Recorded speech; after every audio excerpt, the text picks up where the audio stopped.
You talk about your time in the Armed Services Committee from 2013 to 2015. In that period of time, the leader of South Korea was a female president.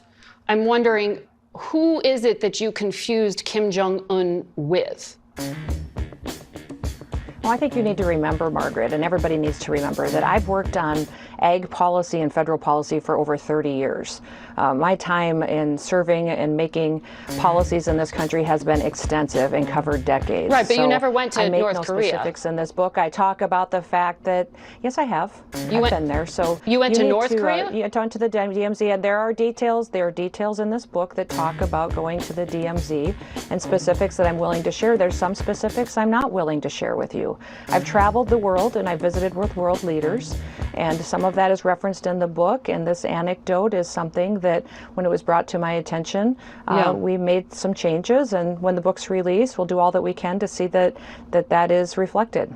Okay, well, I'm asking about that specifically because you made the point to bring him up twice, and that he was a little tyrant. Do you have a question for me, Margaret? Yes, I do. South Korea is a treaty ally. North Korea is a nuclear-armed adversary. So that's a pretty big thing to confuse. I know you read this book before it was published because you released video of your recording of the audiobook.